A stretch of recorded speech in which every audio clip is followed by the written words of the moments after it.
And we have a choice, and it's aligning your money with what's most important. You understand who's important, what's important, and then using your money to align with that. That's where true happiness comes in.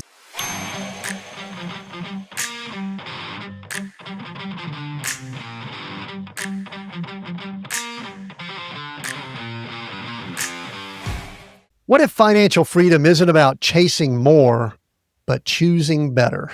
In today's episode of Seek, Go, Create, the Leadership Journey, I sit down with Dr. Nicholas E. Michels, author of Rich by Choice, elite wealth strategist and former professional basketball player.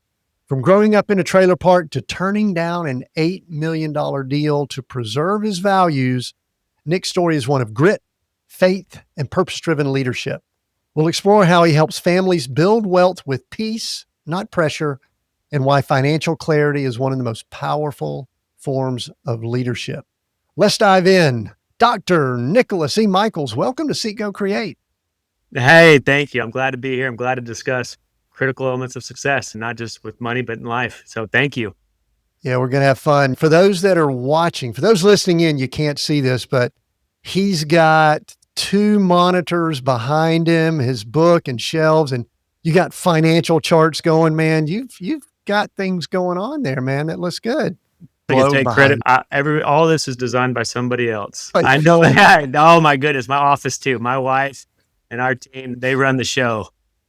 I'm the same way. I'm in my studio in the corporate house I stay in when I come to Atlanta, and I'm more used to being in my RV. That's where 300 or so out of our 330 something episodes were recorded. I'm either in the passenger seat or there. So a little bit out of sorts here, but I believe we're going to make it work. It's going to be a fun conversation. So let's dive in. First question, would you rather answer, what do you do, or who are you? Pick it and start answering. Absolutely. I would dive into who am I? And really understand who am I, you understand my past. I want to take you back to my childhood. That's where it all started.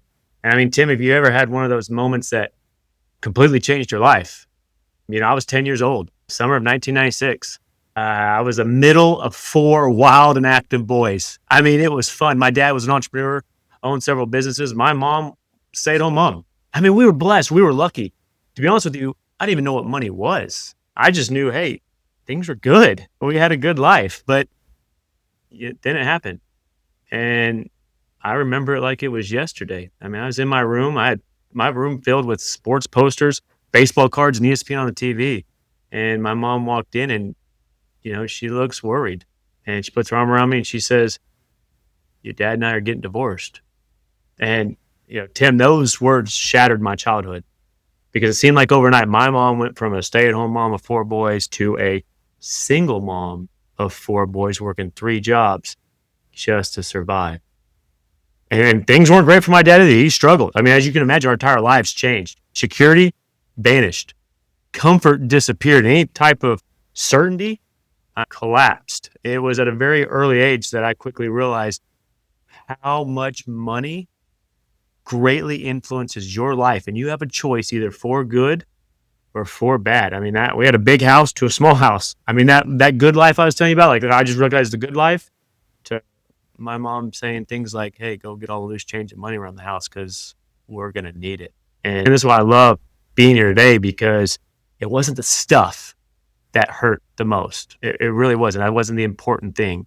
What hurt the most was watching the physical and emotional pain and toll that it took on my mom and my brothers. And, to understand who I am, you understand why I do what I do, because I care about you. I don't want you or any member of your family to have to go through that, because we lived it. And, it lit a fire in me. I wanted to read everything, but to understand everything.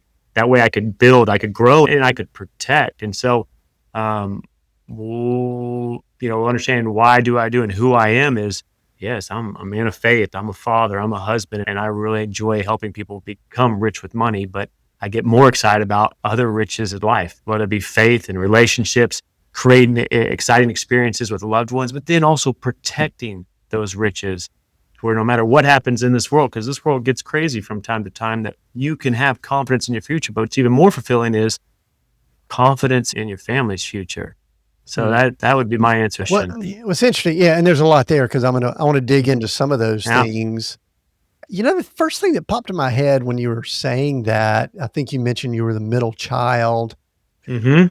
and I'm always intrigued. First of all, the background stories are powerful because I think most people can point to some event in life that has impacted it. And it's very crystal clear. You said 1996, you were 10 years old and you remembered where you are. You probably remember the smells in the room and the feeling you had and things like that. 10 years old is a pretty interesting time for us too. Mhm.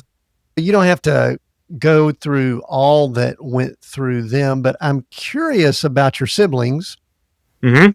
and what you were probably concerned about yourself during that time. I'm not saying you were selfish, but you were Mhm. self-preserving. But tell me a little bit about how their lives have unfolded with what you can, because I'm curious Mhm. about how same situation, same Mhm. thing that went on, different people respond in different ways.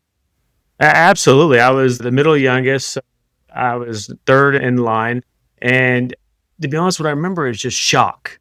There's nothing wrong with different levels of wealth on where you live. I have a buddy, he goes to Africa and he has a mission trip there. It's a wonderful experience. He said the kids there are the happiest go lucky kids in the world. You just bring a soccer ball or anything, they're so happy because they don't know what they don't know.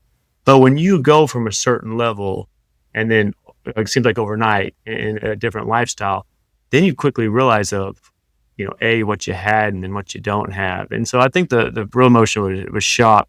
But I will say this, my brothers are extraordinary men. You could say I'm the weakling in the family. I really mean that. They're great husbands, they're great fathers, they're present, they're trying. I mean, really, it's actually very and I told my mom all the time, like, and I get to tell my mom this all the time. She's a client. She's my favorite client.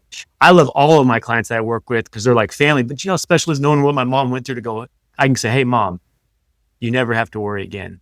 You know how special that is. But her greatest asset is that she's got 4 boys, all have degrees, all are successful, never been divorced. Great father's like, it's amazing. And I asked her how she did it, and she leads off with, Nick, a lot of prayer. I mean, I think all the 4 rowdy boys you can imagine. My mom's tough. So talking about how my brothers responded, it's incredible. They really are. To be honest with you, I wrote a book about money and finance and life. I'm still trying to figure out the secret sauce to how my mom went 4 for 4. I don't have that answer. I don't, except for God and, a mother's Yeah, I mean, love. because that's the most intriguing, not the most intriguing thing, but I think that if we could peel away that secret, let's just be truthful here. Many times when there's that situation, you're 10 years old. I'm guessing you had a couple that were Mhm. older. So probably, Mhm. 12, 14, 16 years old, All a something couple like years that. apart. Yes, You sir. know, all kind of critical ages in development. Mhm. And for all of them to be functioning and for nobody to kind of rebel and say, you know what, I'm just ticked at the world, or, relationships become a challenge and all of that. That's quite miraculous. Tell me more about your mother. Oh, yeah, she's tough. I mean, but and I think I see this and even having more appreciation because I'm a father. I have 4 kiddos and I'm super fortunate. There is 0 chance.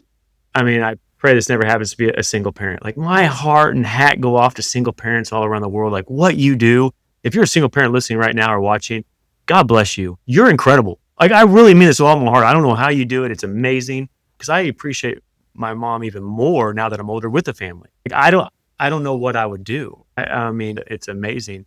It all turned out good, but it doesn't mean that there weren't bumps along the way. I saw my brothers change and go through some struggles afterwards, whether it be confidence in who they are, their identity, try and find out. Cause that's tough on a kid when you can wear certain clothes and have a certain lifestyle to now not. I mean, I'm not saying it's right or wrong, but that impacts kids' psyche of confidence and where they fit in and having to overcome that.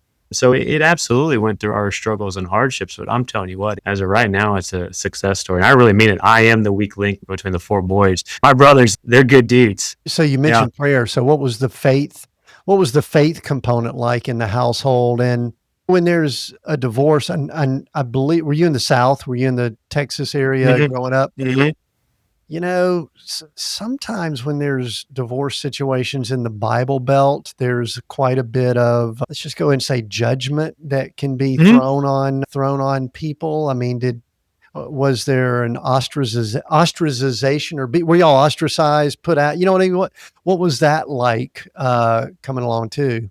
And that is a really good question. In fact, I should have brought this up. Piggyback on what you're saying is I really didn't see the statistics of divorced children until about 7 years ago. And you hit the nail on the head earlier. Like when it comes to alcohol abuse, drugs, things like that of divorced kiddos, it was eye popping. Like you talked about, and so you're right to go through that. But no, I wouldn't say. And again, I was 10 years old, so there's probably a lot that I didn't see that maybe my mother hid from me or protected, sheltered us from. But there were, a little bit of that, but also too, it could have been a thing like we didn't have the finances to do some of the things and be involved in the things that we used to. So it could have been a mixed bag of a lot of what you're talking about, but also too, when life changes like that, your Wednesday evenings, your Saturday evenings, your quote unquote family gatherings, get-togethers, they completely change.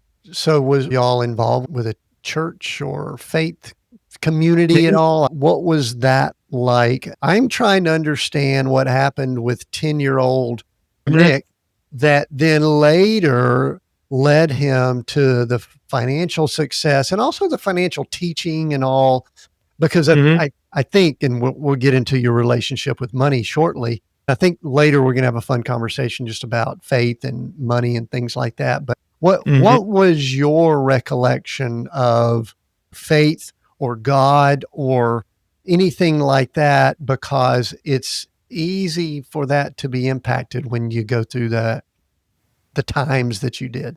I would absolutely say that that's a huge factor in us boys turning out well because my mom did a wonderful job of keeping us active in the church. Constantly Wednesdays, Sundays, youth groups, mission trips. I remember going on a couple mission trips. That really kept things in perspective because even though we were going through a tough time, when you go different places around the world, we were still incredibly blessed. If you live in the United States of America today, I know that nothing's perfect, but we're lucky. Look at different places around the world. And so I think my mom keeping us active in the church, surrounding us with good pillars of strength really helped us as well.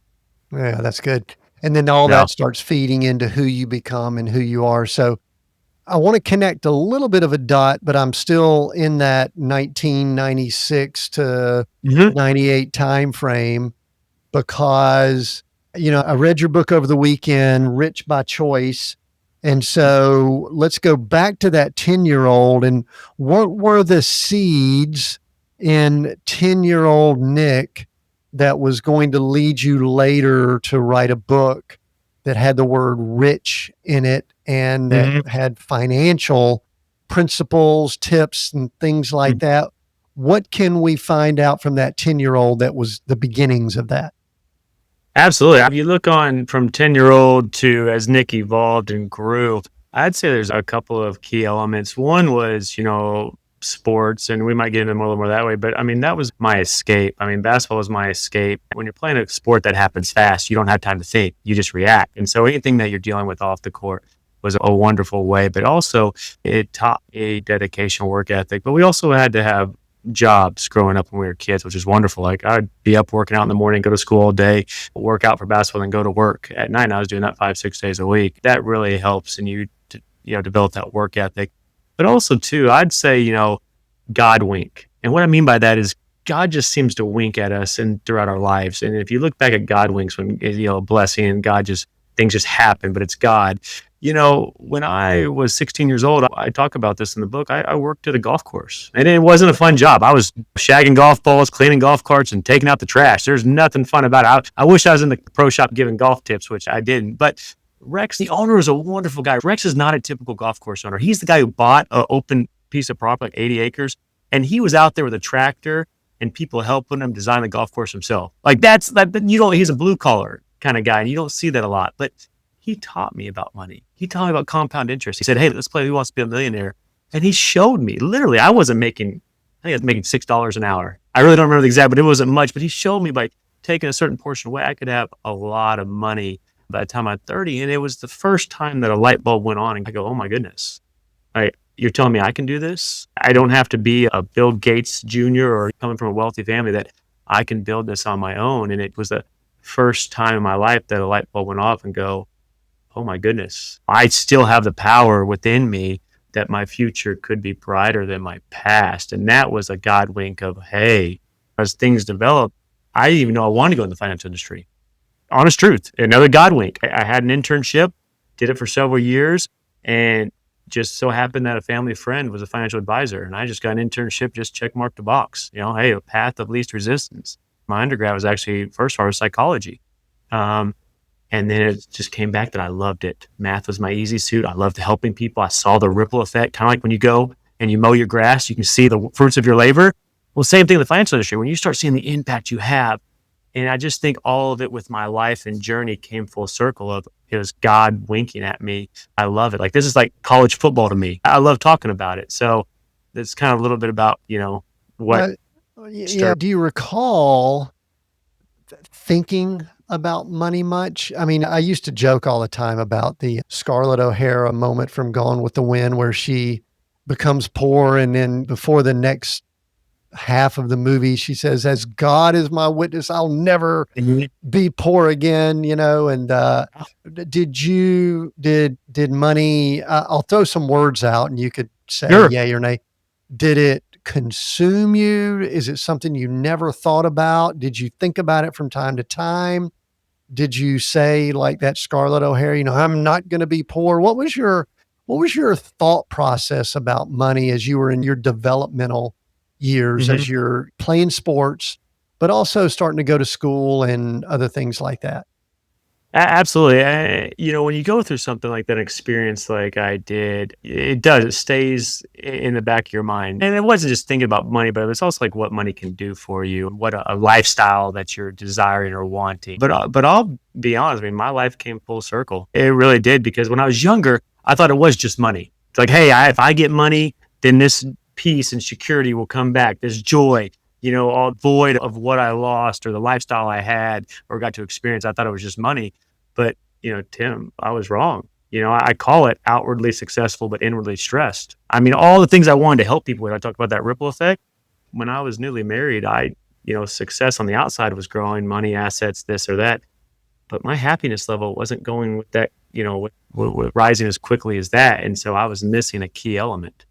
Mm. And we can dive into that, but there's a lot more there because it's not just money. When I was younger, yeah, wanting money, wanting a certain lifestyle would be in the back of my mind. Did you think that sports might be your ticket or your way out, or was that just because you were good and it something that just the doors kept opening up? What was, because I saw where you played pro ball over in Europe. Mhm.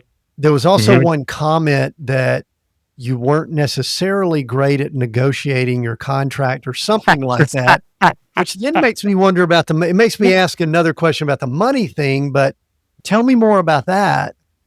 Yeah, so basketball was my way out, to be honest with you, but it wasn't my way out as in to a life of money. It was my way out of because my mom, like I said, there wasn't money there to pay for college. And that's not my mom's fault. It's just we weren't in a position like all my brothers, they're incredible. They put themselves through school. I mean, it's amazing. And so that was the same as me. So to be honest with you, is either going to be the military or athletics. And both are, in my opinion, a great option because you can, that could happen or what it looks like kind of a long shot. And so, yes, when I was 21, just turned 22, get an opportunity. You remember Seinfeld when Kramer gets sued over coffee, spilled on coffee, and they make an offer of free coffee for life, and he could have gotten so much money, but he jumped up and he goes, "Yes, I'll take it." And that was me. I was just like, an opportunity to play basketball and travel the world. Yes, I'll do it. I didn't, because the whole this is going to be my way of life. I never really thought that it was just another God wink, but I knew that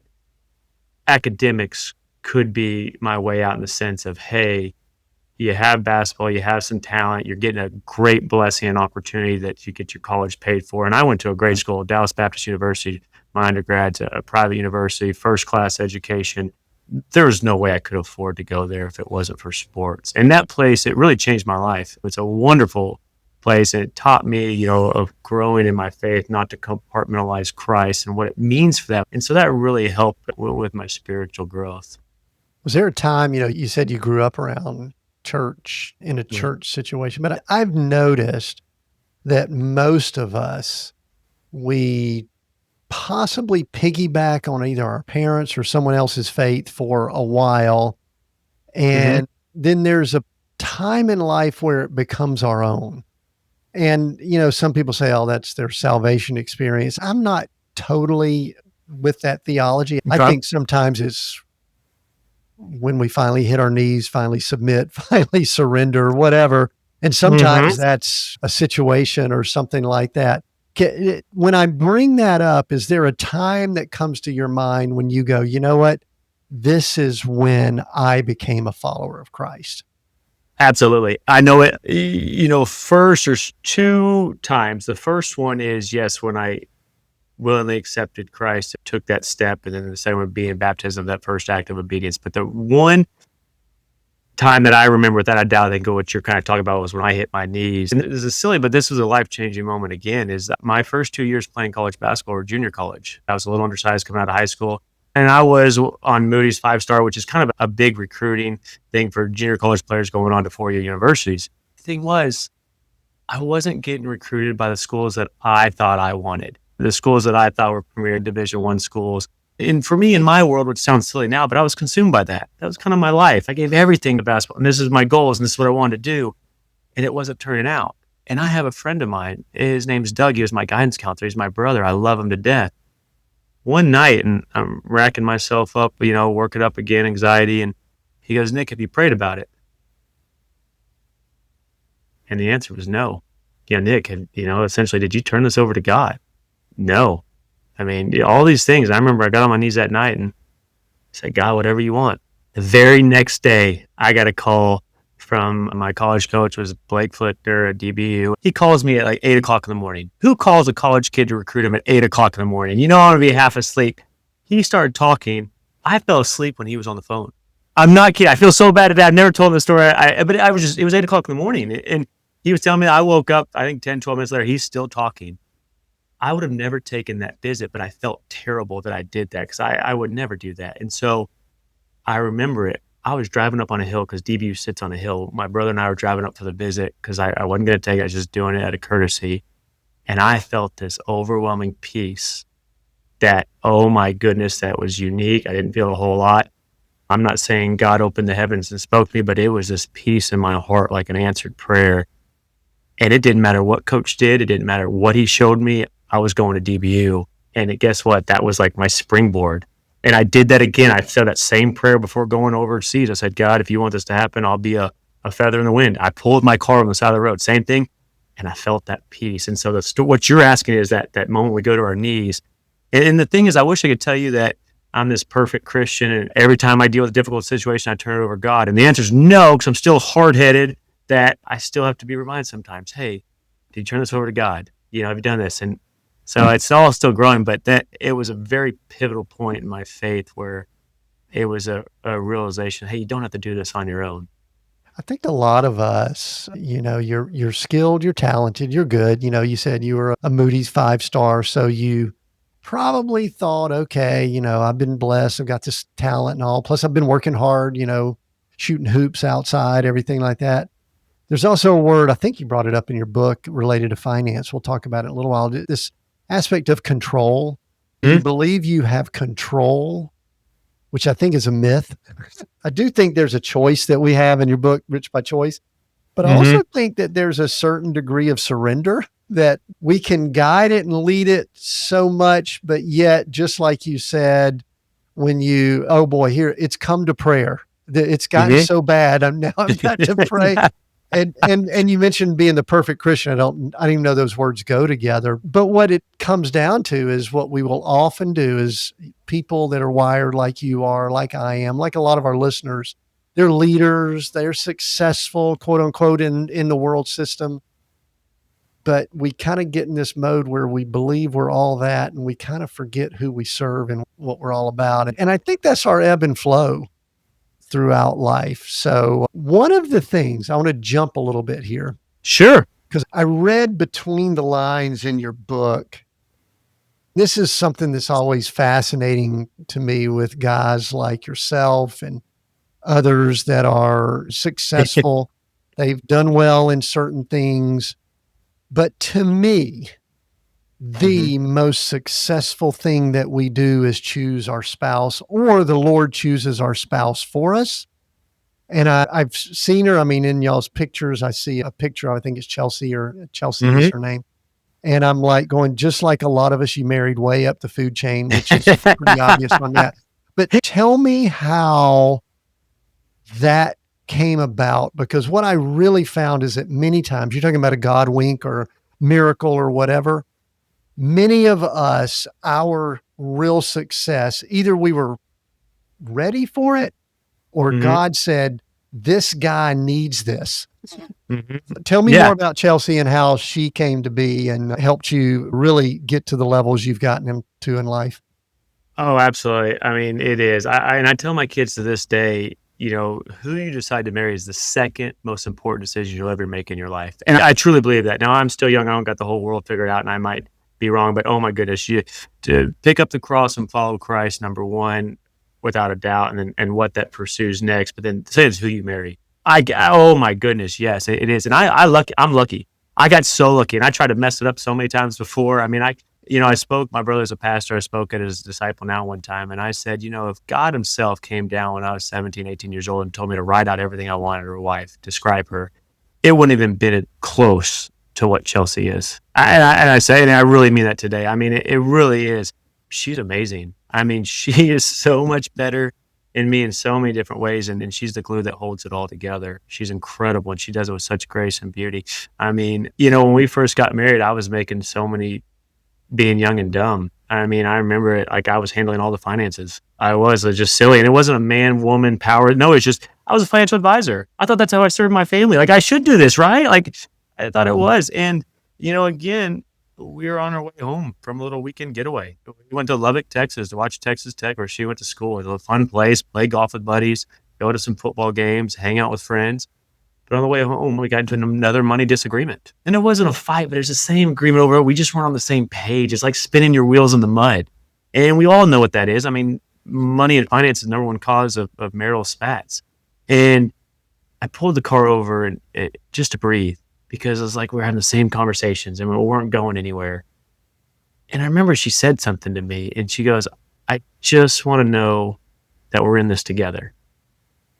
And in my mind, I was kinda like, "What are you talking about?" Like, "Man, yeah, we're in this together. This is why I get up every morning. This is why we do what we do." And so I reached out. I had these mentors, and they gave me some books to read and some exercises, and it talks about that leaving, cleaving, becoming one flesh when you get married and how important that is. And, Tim, I thought I was doing it. I was trying to do it. I knew the concept, but I wasn't living it just because I didn't know what I didn't know. And that sparked something in our marriage. We did this exercise together. It's the vision statement. You take 10 pieces of paper and you go to your own parts of the house and literally you think about your life and you write out everything you want to accomplish. And not just, hey, I want to retire, or hey, I want to start a business, or hey, I want to start a podcast. No, you go into detail, the specifics of what that's going to look like, when you're going to do it, the exact life, how you're going to travel, what your hobbies are, what's your relationship like with your kids and family. And so you write it all out and then you come together and you go over it. We had a lot that were similar, but we had a lot that were different. And that was fun. We learned a lot about each other, but it was us getting together saying, hey, Chelsea, what do you want? What does that look like? Why do you want it? It's silly that life was coming at us fast. We didn't do those things and not in the detail that this exercise that I go over in my book and that we did together. But Tim, that moment completely changed our relationship because, I'll be honest with you, saving, investing, it's boring. I mean, I was getting my paycheck, money coming out. That's not fun. But when you're building something together, you get excited about it. And so us doing that and us, yes, running a company together, it's so much fun. And none of this would have been possible without her. Yeah, and it highlights something. I think we'll go ahead and go into this now. Right before we hit record, I said I love talking to what I call money guys, that, money is in your DNA with what you do and it's part of your business and everything. And there's a faith component to it because I love tying in the biblical and the faith component with money, because I think in many circles it gets really weird and Mm-hmm. people don't know how to do it. And anyway, it can get odd. I think the same thing can happen when we're talking about husband and wife. it can often just be difficult for people to talk about money. I can't relate to that because often I think I talk too much about money. I mean, it's like, hey, how much did you make, man? What's your car, man? It's like, oh man, how much did you make playing college ball? Playing when you were playing pro ball. Come on, man. And that's a taboo, unfortunately, in the world we're in. I'm like going, nah, I mean, let's talk about it. But talk about whatever you want to, related to the challenges with faith and money.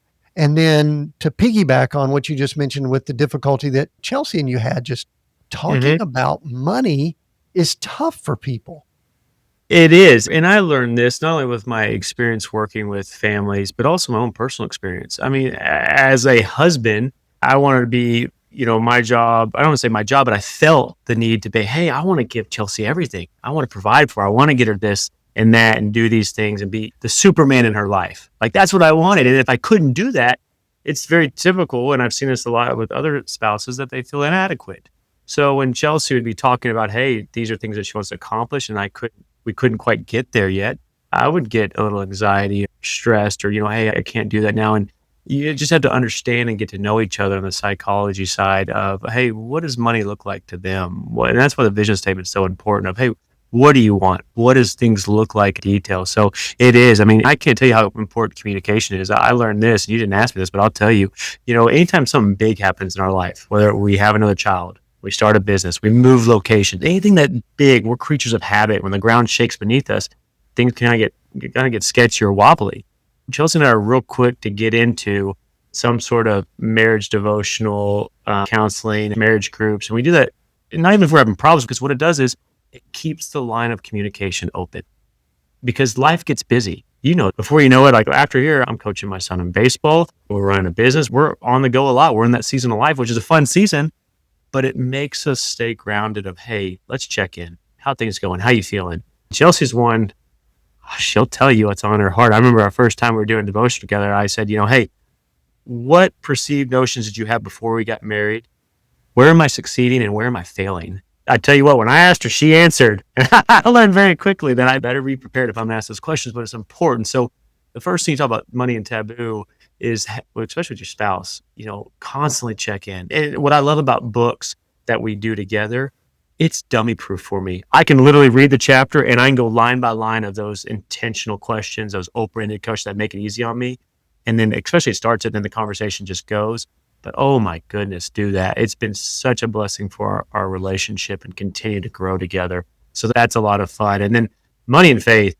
I mean, yeah, do you want me to go into that store? I'll open that up and we can talk about Yeah. that because there's a lot there. Yeah. Before you do that, I want to ask Yeah. something that I've had my wife, because I consider myself a coach. I always wanted to be a Mhm. coach. Growing up, thought I was going to be a coach, like for athletics and in the education field. Both my parents were educators. Until one day I found out how much money they made, and I went, "I'm not gonna do that." I didn't know we were poor growing up. I thought we had more money.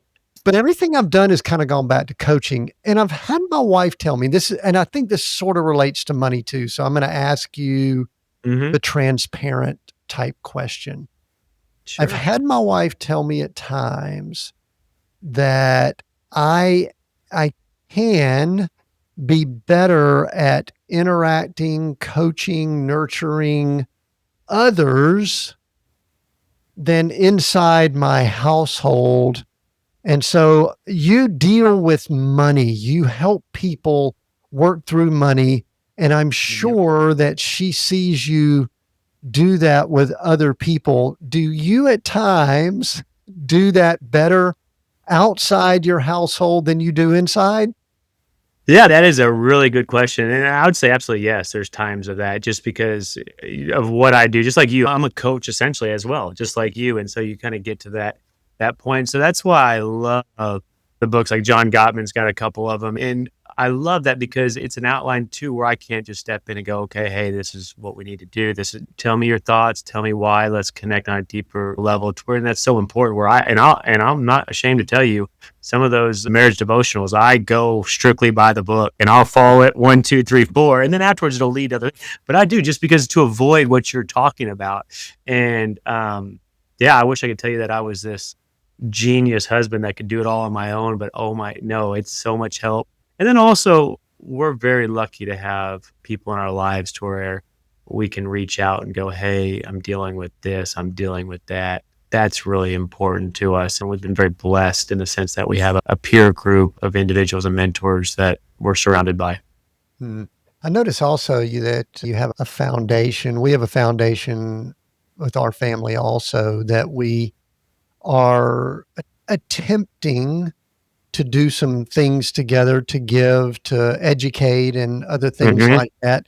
Tell me just briefly about that. I think a lot of people don't understand that concept. I don't want to spend a lot of time on it because I want to Hmm. get to some things that are in the book. But tell me a little bit about your foundation and what y'all are trying to do there with your kids. And give me the ages roughly of your kids, because I think many times the foundation, you're probably tying your kids in with it too, where you can, I'm guessing. Absolutely. I mean, we have four kiddos, two boys, two girls. Starts at 19. Our oldest son is Dagan. We have a 9-year-old little girl, Kinsley, a 5-year-old little boy named Brooks, and then we have a almost 2-year-old named Everly. And so we have a gap there. But I tell you what, it's fun Wow. because the older ones are fun because they're in that season of life where they're active. You can go to like our oldest, you can go to college football games, you can play golf, do those fun things, and the younger ones mom and dad are still cool to them, where they want to give you hugs and kisses and cuddle with you. So it's wonderful. And so the foundation is really us giving back on people. Like I talked about Rex, us giving back on people that have influenced us and things that have influenced us. So we talked about Rex, teaching us finances or teaching me finances and how it empowered my life. So we'll go to high schools and we buy them a bunch of Chick-fil-A and gift cards, and we make it a fun environment, and we teach them about money. We teach them about life, because my goal is if they can just start, because everything in your life is compounding. It's not just money. And if you can start a money education, you can spark an interest like Rex did with me. Guess then they'll pay attention and something else will come along 6 months or a year later and they'll catch on to that. And then it just starts their growth period a lot faster. And then they're seeing it from someone who was similar to them, walked in their shoes. Because I'm not a teacher and teachers are wonderful, but I'm someone from the outside that not getting paid to be there, just doing it. And so we have education material where they can jump on and start to learn even more. We also do things like sending kids and families to camp, and it's church camp. Like we go to family camp. It's been amazing for our family. So we have some of the Proceeds Foundation send families to family camp, which is like going to church camp, but entire families go. It's amazing. It's really neat dynamic. And then we send kids to church camp in the summertime just because those things helped us when we were younger growing up. And so our foundation is, trying to give back on things that we've been blessed with, on helping people. And I truly believe this, that our goal is to give people a hand up, not a handout. And there's nothing wrong with a handout because some people need that from time to time, but really try to help people elevate themselves to where they can create a better life on their own.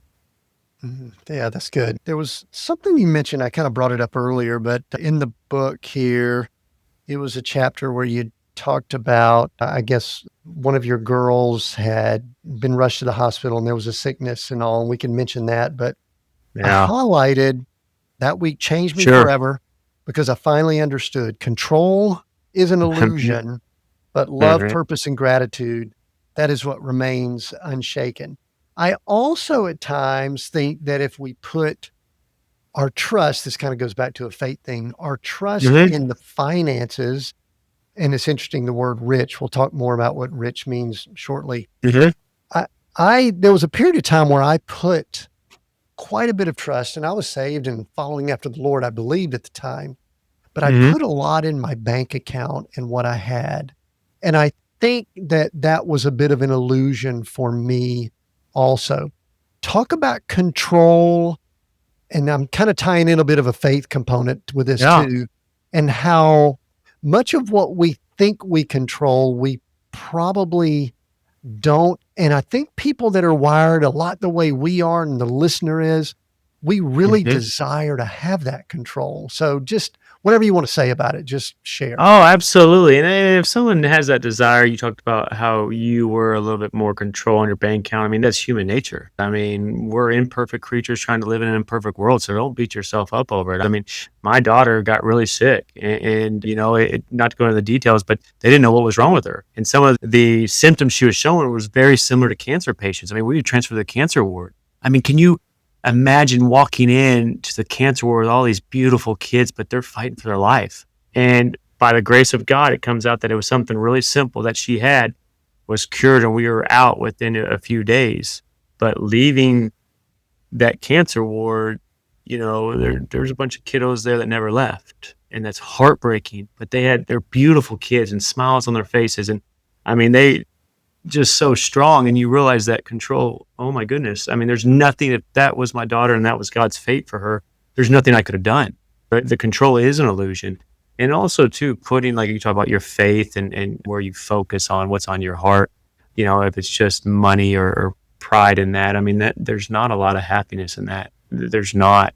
And so when it comes to control, you've got to put your faith in God. Now, I will say this though, when it comes to control, it's not really control, but God, we're made in God's image. And part of that is intellectually. We can absolutely grow in intellect and choose to make the right choices to benefit not only our money, but our lives as well, and be proactive and intentional. And you can control that. You can control your actions. Now, a lot of things we don't control, but those things you can. So it's kind of a balance of, hey, what do they say? Control the things you can control and pray about the things you can't, which there's so many things that you can't, which I'm the first to admit that. But there are some things that we can be intentional about, going forward. But there's a big difference. You are correct. Sure. Your daughter's doing well now? Oh my goodness. There's one thing. It was wow, but yes, thank the good Lord. She's good. She's sassy as ever. Gives me attitude, but she's wonderful. Very good. All right. So talking about control, if I look over your right shoulder, Rich by Choice is your book. I've got copy right here. Yeah. Hold up for those that are watching. Mhm. The subtitle is Take Back Control, Mhm. Master Your Money, and Design the Life of Your Dreams. So obviously there are some things that we can't control, but then there's some things that we can. That's where this Rich by Choice comes in. We got a few minutes left here. So tell me the purpose. Why'd you write this book? And then let's hit a few nuggets. Why'd you write this book? And see what we can glean through Out of Control as far as money goes. So tell me more. Yeah, there's actually a lot of events that came into place at once, to the financial world. And I wanted to document, almost journal everything I was learning to simplify it that way. And I was doing that. But at the same time, my pastor did a series. Pastor Rick says what the Bible doesn't say. It was a fascinating experience. He talked about a lot of different things in there, like that people would think, hey, the Bible says this. In reality, it doesn't. Like one that caught mine. Well, everyone knows, hey, the love of money is the root of all evil. It's not money is evil. So that's a very common one. He did that one. But another one he did was gambling, betting. Now, I'm not here to say one is right or wrong, so please don't think I'm judging anybody. But he was in seminary school, and he had his buddy, Pastor Rick, came up to him and said, hey, did you know that betting or gambling is against the Bible? It's a sin. And Pastor Rick goes, you know what? I'll bet you $100 you can't find anywhere in the Bible where it says gambling's a sin. And, I think it was a week later, he comes up, paid him $100. He lost the bet. And the thing is I thought for the longest time, how could it not be? It's got to be a sin.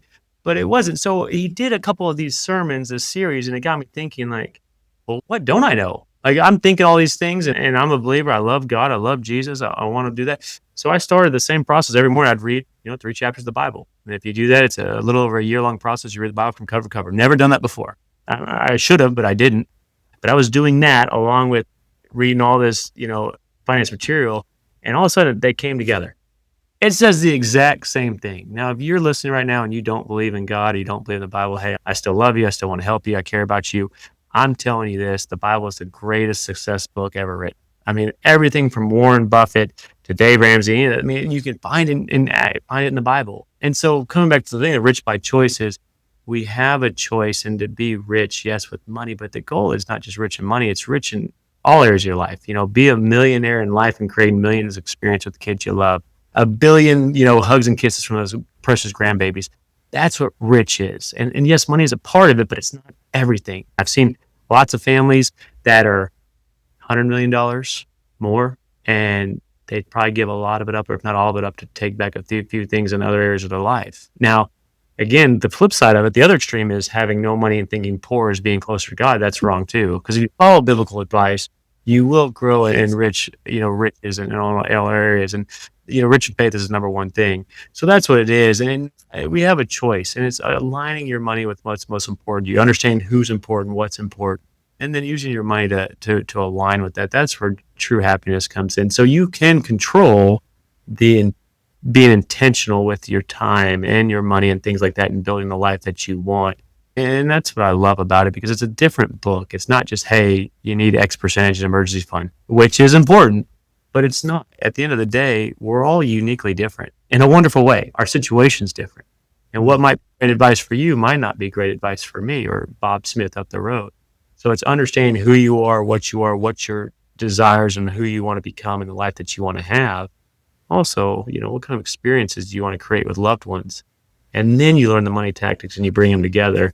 And that's what I've learned that, hey, that's the control. We can start working towards that. Once you start taking those little steps, that's where you start to feel more joy and more happiness, which is what we're all searching for.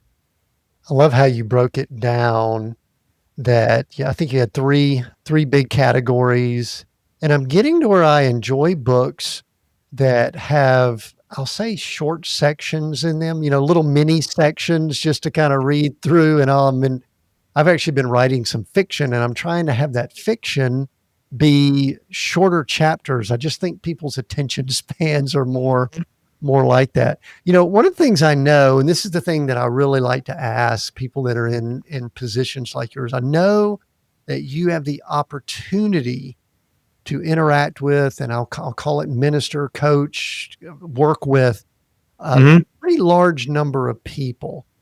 What are some of the things that you observe, maybe some of the biggest mistakes you see that Hmm. people make? I know you're not going to Hmm. call out any names. What are some of the Hmm. biggest mistakes you see people make that you can share that we can learn from? And then what are some success stories that you can share that just will encourage and uplift us? Absolutely. Mistakes, a lot of them are just not being intentional. Like it's a life by design or it's a life by default. I mean, and not making or not taking action is a decision. So that's the biggest thing is just taking the time. We live in a fast world. I mean, life comes at us fast. I get that. But take the time to sit down and really internalize who you are, what your strength and weaknesses are. What do you want? What's important to you? What's the life that you're going to live? Some people don't know. Well, I have an activity. The book talks about your happiness island. Look back over your life and when were you most happy? Who were you with? What were you doing? But then the common ones also on top of that are, hey, yes, live below your means. Can't spend more than you make and, save, give. Those things are definitely important. So mistakes are the ones I see are very common with, what you've probably heard before. But the fascinating thing about my job, what I love is talking about the characteristics of success. So I get a behind the scenes look at a lot of successful people, a lot of success and success in just dollars and cents. But you start to see people that are happy, successful, and successful across the board in their life and what they define as success, not just money, but relationships, love, joy, security. There's common themes and I call it virtues of success. It is whether it be integrity, grit, perseverance, hard work, faith, and determination. So that's what I really enjoyed the first part of my career is I got to sit down with these families and find out what works and then what leads to a life. Because a lot of families that we work with, they're in the later stages of their life. They've already built wealth and they're trying to protect it, preserve it, and pass it on. One of the greatest joys we have fourth generation clients. You know what that means? That's incredible. I mean, that's what we all want, right? We want to not only pass on our money, but our virtues of success, our faith to our kids where they can use it as a ripple effect to benefit, grow their life in a wonderful way. That's amazing. And so I start to see these similarities. And it might be a little bit different or they're used and geared towards a different way, whether it be real estate, oil and gas, or this or that. But all the virtues of success are the same. And I talk about that in the book. They're all doing the same stuff. It's geared towards who they are and their uniqueness of their lives. But I find that so fascinating. And I love that. And we can all do it. That's what you talked about you being in sports, right? Being in sports, if you're 6'8", 250 pounds, and you can run a 4.240, that helps you. But guess what? In the business world, money, we can all do it. And that's exciting.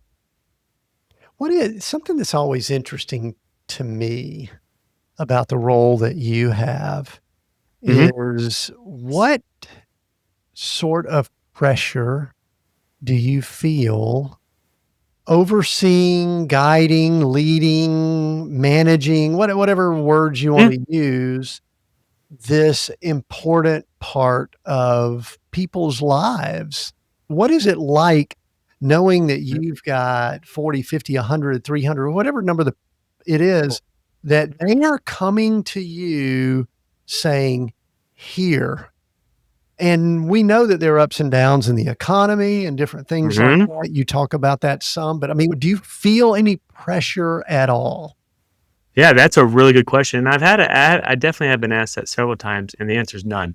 I don't feel any pressure at all. And I'll tell you why. No, I really hear me out. It's not because I'm being arrogant. I just hear me. when I first started in this industry, to be a financial advisor, to get hired on with a good firm and pass all your exams and tests and then build a business, especially when I started in my 20s, is almost impossible. Like, it's tough. It really is, because I didn't come from money. None of my family had money. So I had to build it. And the thing is I had these mentors. And when you're growing a business, whether it be in the financial or any type of business, there's certain activities, key activities. You have to find those. They're drivers that if you just focus on these and you just do them over and over again, I found those.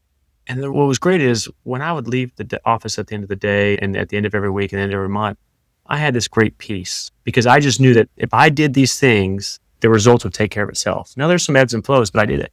And I've learned that too in this process, that I've had very blessed to have great mentors that had great success, great education, pursued it because I enjoy it, and I find out what works and I stick to it. Like, I'm not trying to reinvent the wheel. I'm not one of these guys that says, hey, let me tell you what I've learned. It's completely new and different. No, what I do is what's worked for generations upon generations.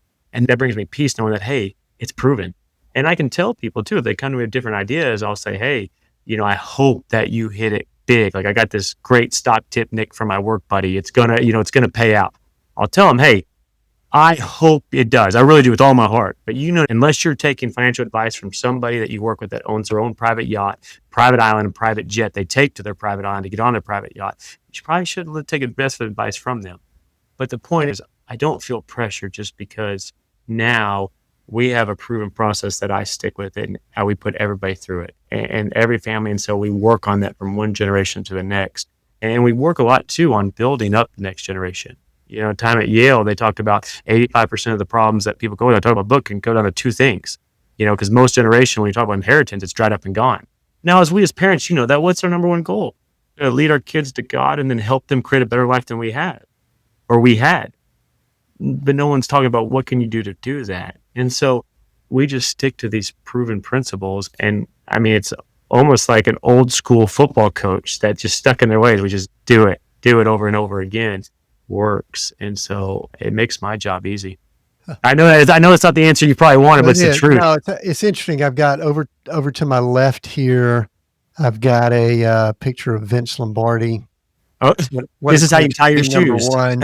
There's a great book, and I haven't thought of this book in a long time, but when you were saying that, I was thinking about this book, When Pride Still Matters. It was a biography of Vince Lombardi. Great book, by the way. And they tell the story of Vince starting, and these are professional ball players too, holding up a football and say, this is a football, to people that have been playing for some time. And some of these principles are just tried and true. I think sometimes we try to get cute. We try to get, fancy, and listen, I love me. I've got quite a portfolio of Bitcoin and things like that. But then there's just some basic stuff too. We got just a couple minutes here. Sure. Tell me who should, and the answer is not everyone. I guess it could be, but who should go out and get this book, Rich by Choice? Who is it for? Who'd you write it for? Yeah, absolutely. The answer is everyone. And I'll tell you why, because I receive a lot of coaching. And they're like, hey, you got to find a niche and you got to get to a point where you only work with certain types of families. As I've gotten older, I understand that, hey, there's 8 billion people in this world. I can't help them all. They all can't become clients of Michael's Family Financial. I get that. And, we work with a select group of families, usually at their closer retirement or exit strategy from selling a business that have, wealth already built up. And so I wanted it to all people, to show them one thing of what money you can build wealth, but it's not everything. My goal was to show people that the Bible is the greatest money book ever written. And I show all the different fundamentals that the Bible talks about.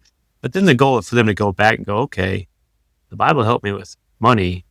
What else can it help me with? What else am I missing? And so that was a really important concept. And so, I mean, that's for everybody. It really is. But it's also too to say, hey, how do you build a life of purpose? How do you be intentional in building the life? Because we're all searching. We all know what we're looking for. We know what we want. We know what's going to make us happy. How do we go out and get it? Because paralysis by analysis is real. I mean, there's a overflow of information out there. What works? And so that's really what it comes down to. Writing this book, yes, it's bestsellers and things like that, which is wonderful. That's fun. But what I really love is these success stories. We've had not only the reviews, but people come and tell me, whether it be a single mom of kiddos using the budget strategy to create some room to breathe every month. That's a blessing for her. All the way to the other end of the spectrum of people who, you know what? They got to a point where they sold their business for $10 million, and I thought that was going to be the pinnacle of their life. Like everything, oh, it's amazing to only have that moment not be as great as they thought, and to have unfulfillment. I mean, so to help them with purpose, and then everything in between of people. Hey, am I ready to go to retirement? Am I prepared? Am I going to be okay? So that's really what it is, and it's not just all about money. It's about your life too.